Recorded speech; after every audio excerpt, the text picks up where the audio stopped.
میں علی تابش بات کر رہا ہوں حیدرآباد پاکستان سے۔ فرمائیں۔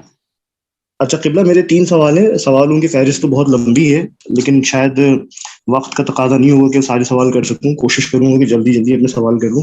جیسا کہ آپ اس ٹاپک کے حوالے سے آپ نے بتایا کہ اللہ تعالیٰ شہرک سے زیادہ قریب ہے، قرآن کا حوالہ دیا، تو جب اللہ تعالیٰ شہرک سے زیادہ قریب ہے تو قربت کے لیے آپ نے دوسرا حوالہ دیا کہ اللہ کی قربت کے لیے وسائل تلاش کرو، چاہے وہ نماز کی صورت میں ہو، روزے کی صورت میں ہو، زکوٰۃ ہو، اطاعت محمد صلی اللہ علیہ وآلہ وسلم ہو۔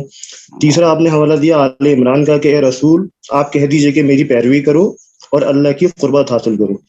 تو میرا پہلا سوال تو یہ ہے کہ یہ دو آیتیں آپس میں کیا تکرار کر رہی ہیں کہ ایک طرف اللہ کہہ رہا ہے کہ میں شرک سے زیادہ قریب ہوں اور دوسری طرف محمد صلی اللہ علیہ وآلہ وسلم کی قربت کے ذریعے جو ہے وہ قربت اللہ تعالیٰ کی حاصل کرو۔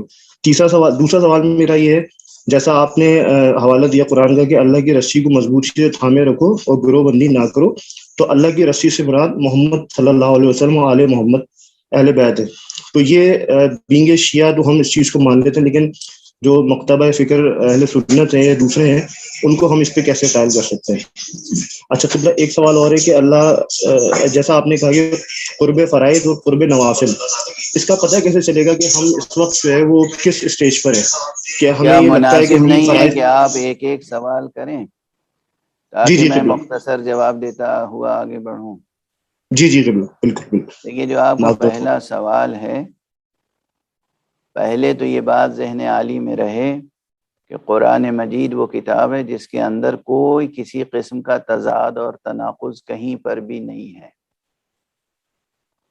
اور خود میں نے جو تقریر شروع کی تھی اس میں یہ بات واضح کر دی تھی کہ قرب کے 2 زاویے ہیں۔ ایک زاویہ ہے ناحیہ حق سے، اللہ سبحانہ و تعالیٰ کی جانب سے اللہ تمام مخلوقات سے قریب ہے، جس طرح ایک علت معلول سے قریب ہوتی ہے، اور وہ آیت جو بیان کی کہ نحن اقرب الیہ من حبل الورید، ہم انسان سے شہرگ حیات سے زیادہ قریب ہیں، وہ ناحیہ حق سے ہے۔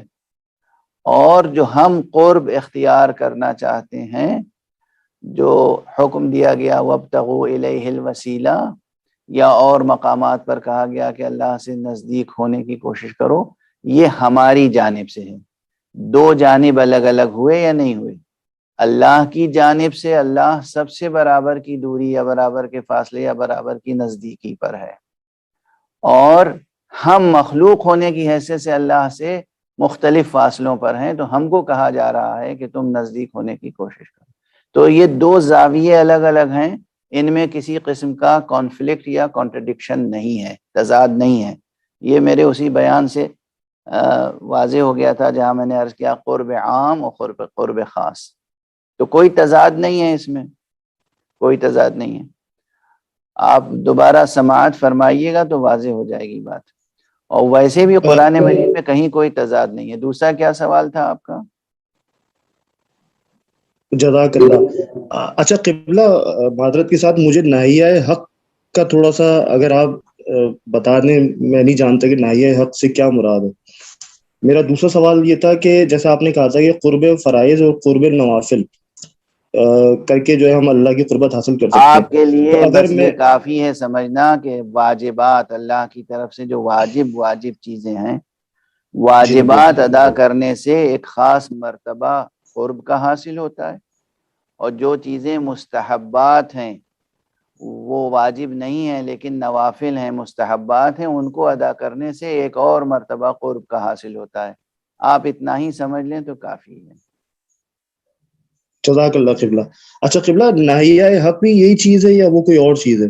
میں نے عرض کیا ناحیہ حق سے مراد ہے اللہ کی جانب سے، اللہ کی طرف سے، اس رخ سے۔